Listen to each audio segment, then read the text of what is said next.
دنیا سمجھ جائے گی کہ اللہ یاری آج تک ترجمہ غلط کر کے قوم کو دھوکہ دیتا رہا ہے اور یہ فراڈ کرتا رہا ہے. اپنے فراڈ کی بنیاد پر یہ شیخین کریمین رضی اللہ تعالیٰ عنہ پر کفر کا فتویٰ لگاتا رہا. اپنے بغض اور عنایت میں اتنا ڈوبا ہوا ہے کہ اسے صحیح ترجمہ بھی نہیں آتا. اور اللہ تعالیٰ نے کیا فرمایا دوسری آیت میں؟ اللہ فرماتا ہے، یہ آیت ہے سورہ توبہ، سورہ توبہ. اوے حسن اللہ یاری، سورۃ توبہ، تو بھی توبہ کر لے. آج تجھے بھی توبہ کرا کے جاؤں گا انشاءاللہ تعالی. آج تجھے بھی شیخین کا خادم اور نوکر بنا کر جاؤں گا انشاءاللہ تعالی. سورۃ توبہ آیت نمبر 115. اللہ تعالیٰ قرآن میں فرماتا ہے، حسن اللہ یاری اسی آیت پر ہی غور کر لے یار، انہیں مرنا بھی ہے، قبر میں جانا ہے. اللہ تعالیٰ فرماتا ہے وَمَا كَانَ اللَّهُ لِيُضِلَّ قَوْمًا بَعْدَ إِذْ هَدَاهُمْ. اللہ ایسا نہیں ہے کہ کسی قوم کو ہدایت دینے کے بعد اسے گمراہ کرے. حَتَّى يُبَيِّنَ لَهُم مَّا يَتَّقُونَ، جب تک کہ اللہ انہیں کھول کھول کر یہ بیان نہ کر دے کہ انہوں نے کس چیز سے بچنا ہے. معلوم ہوا نزول سے پہلے حکم لاگو نہیں ہوتا. یہ قرآن کا حکم ہے، یہ اللہ کا حکم ہے. تو کہہ رہا ہے کہ نزول سے پہلے حکم لاگو ہو گیا، اسی لیے تو کہہ رہا ہے کہ شیخین کے اعمال حبط ہو گئے. اللہ فرماتا ہے حتی یبشر لہم ما یتقون، اللہ کسی کو گمراہ نہیں کرتا جب تک کہ اسے کھول کھول کر اس قوم کو بیان نہ کر دے انہوں نے کس چیز سے بچنا ہے. یہ آیت صاف فرما رہی ہے کہ حکم لاگو آیت کے نزول کے بعد ہوتا ہے، اور تو پہلے کر رہا ہے. خدا کا خوف کر، اپنی قبر کیوں کالی کرتا ہے، اپنی آخرت کیوں تباہ کر رہا ہے، اور کیوں جھوٹ بول رہا ہے. معلوم ہوا تیرا ترجمہ غلط ہے. اور قرآن فرماتا ہے وَمَن لَّمْ يَحْكُم بِمَا أَنزَلَ اللَّهُ فَأُولَٰئِكَ هُمُ الْكَافِرُونَ. اللہ فرماتا ہے آیت کا خلاصہ یہ ہے کہ حکم نازل، حکم لاگو آیت کے نزول کے بعد ہوتا ہے. تو کہہ رہا ہے پہلے نازل ہوتا ہے، اس لیے حبط اعمال کا تو فتویٰ دے رہا ہے، اور تو نے اللہ کے فرمان کا انکار کیا. اور اللہ فرماتا ہے وَمَن لَّمْ يَحْكُم بِمَا أَنزَلَ اللَّهُ فَأُولَٰئِكَ هُمُ الْكَافِرُونَ فَأُولَٰئِكَ هُمُ الظَّالِمُونَ فَأُولَٰئِكَ هُمُ الْكَافِرُونَ فَأُولَٰئِكَ هُمُ الْفَاسِقُونَ.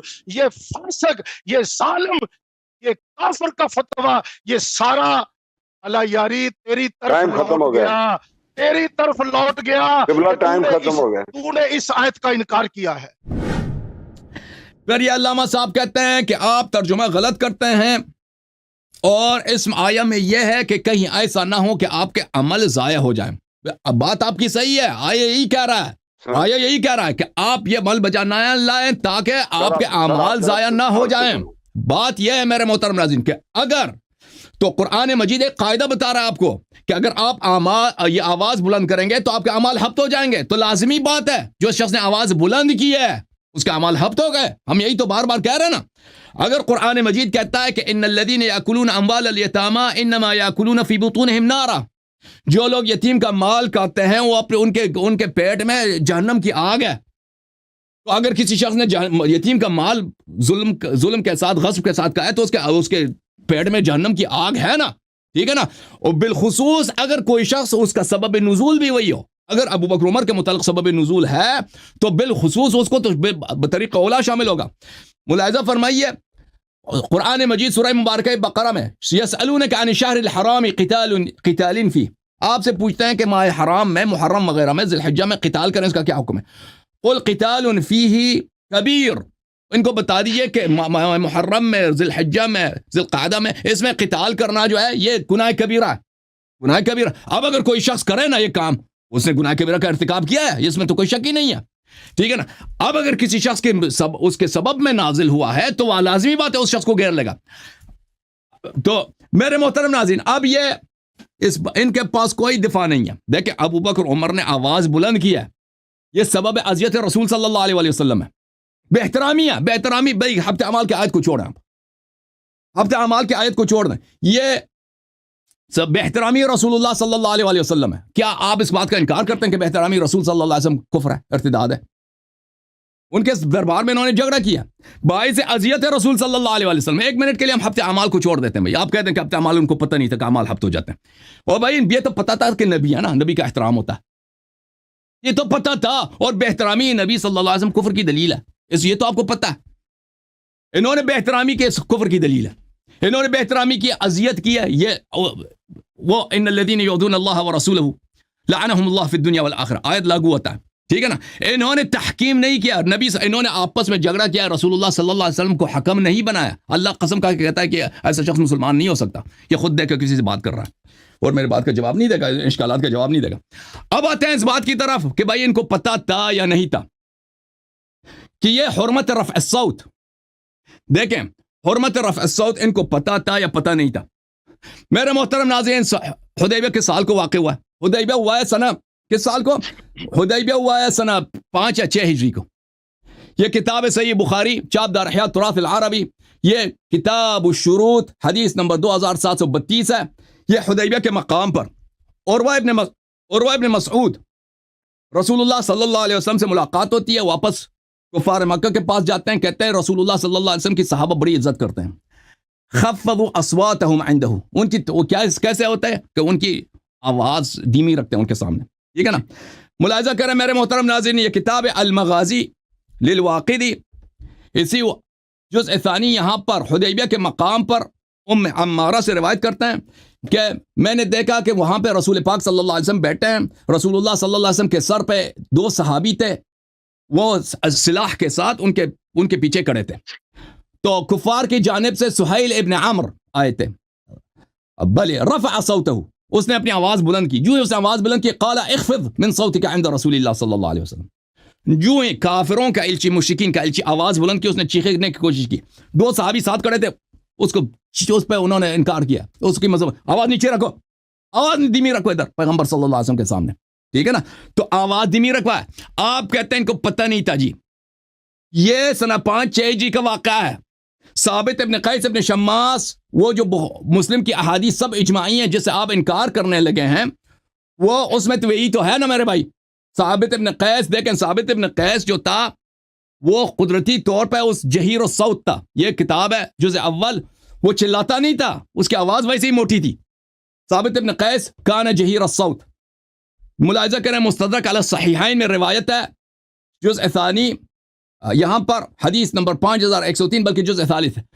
جب یہ آیت نازل ہوئی ہے وَأَنَا جَهِيرَ الصَّوْتِ, بلے کہ میں تو ہلاک ہو گیا ہوں یا رسول اللہ, میں تو جہنمی بن گیا ہوں کیونکہ میری آواز ویسے قدرتی طور پہ موٹی ہے. رسول اللہ صلی اللہ علیہ وسلم نے کہا کہ نہیں تو جنتی ہے, تو جہنمی نہیں ہے. تو اس نے آواز بلند بھی نہیں کیا تھا, لیکن وہ ویسے ہی اس کی آواز جو تھی موٹی آواز تھی اس کی, ٹھیک ہے نا. تو یہ تو پہلے سے پتا تھا. یہ ملاحظہ کریں مسلم کی حدیث میں آپ کو دکھا دیتا ہوں, صحیح مسلم ہے جس کی سب روایات اجماعی ہیں, میں نے دکھا دیا ہے. اور انفراد ثقہ, اس کی اگر کوئی ثقہ کسی حدیث میں متفرد ہوتا ہے وہ اس کی صحت پہ اس کو کوئی اثر انداز نہیں ہوتا.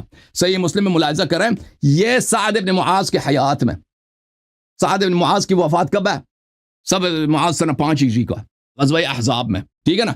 اس نے کہا وَلَقَدْ عَلِمْتُمْ إِنِّي مِنْ أَرْفَعِ صَوْتِكُمْ من ارفعکم صوتا علی رسول اللہ صلی اللہ علیہ وسلم فانا من اہل النار. یہ سنہ 5 ہجری سے پہلے یہ آیت نازل ہوئی ہے. اسی لیے تو ثابت ابن قیس کہہ رہا ہے کہ میری تو آواز ہی موٹی ہے تو میں جہنمی ہوں. اوئے ہوئے ہوئے. ثابت ابن قیس صحابی ہے, آپ خود کہتے ہیں صحابہ احادیث کو, قرآن کو دوسرے لوگوں سے بہتر سمجھتے ہیں. آپ خود ہی کہتے ہو صحابہ کی ہم نے اتباع کرنی, اہل بیت علیہ السلام کو چھوڑ کے آپ نے صحابہ کا اتباع کیا. اوے ثابت ابن قیس نے خود اسی آیت سے واضح طور پہ سمجھا کہ میں تو جہنمی ہوں کیونکہ میری آواز اوپر ہوتی ہے. حالانکہ وہ بلند آواز سے بات نہیں کرتا تھا, اس کے قدرتی طور پہ کیونکہ اس کے کان جو تھے بہ رہے تھے, وہ قدرتی طور پہ اس کی آواز بلند تھی.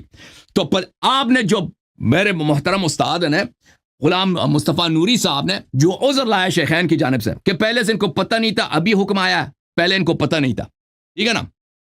یہ عذر مردود ہے, یہ ایک کاذب عذر ہے, یہ عذر مقبول نہیں ہے. کیوں مقبول نہیں ہے؟ میں نے آپ کو دکھا دیا کہ کفار نے خود رسول پاک صلی اللہ علیہ وسلم کی صحابہ کی یہ تعریف کیا تھا حدیبیہ کے مقام پر کہ یہ اپنی آواز دھیمی رکھتے ہیں. اگر مشرکین قریش کو پتہ تھا جی کہ آواز دھیمی رکھنا ادب رسول صلی اللہ علیہ وسلم کے ساتھ ادب کی نشانی ہے.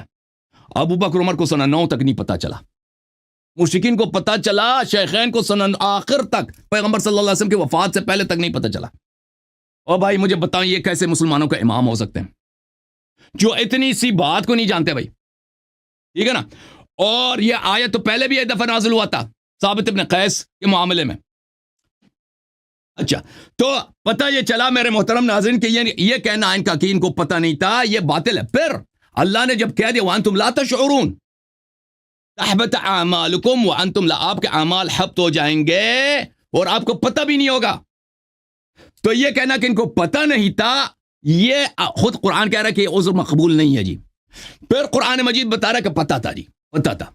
ان الذين يغضون اصواتهم عند رسول الله صلى الله عليه وسلم اولئك الذين امتحن الله قلوبهم للتقوى لهم مغفرة واجر عظيم. جو لوگ اپنی آواز دھیمی رکھتے آ رہے ہیں رسول صلی اللہ علیہ وسلم کے سامنے, رسول صلی اللہ علیہ وسلم کے دربار اقدس میں, اللہ تعالیٰ نے ان کے دلوں سے ایمان کا امتحان لیا ہے, ان کے لیے مغفرت بھی اجر عظیم ہے. تو لوگوں کو پتہ تھا نا, تبھی اللہ نے مدح کی ان کی, یہ مومن ہے کیونکہ ادب رسول صلی اللہ علیہ وسلم کا مراعات کرتے ہیں. اور میرے محترم ناظرین دلائل بہت واضح ہیں, ان کی اپنی کتابوں سے میں نے دکھا دیا ہے کہ رفع الصوت ارتداد کا دلیل ہے. اس نے جواب نہیں دیا, کوئی جواب نہیں دیا جی.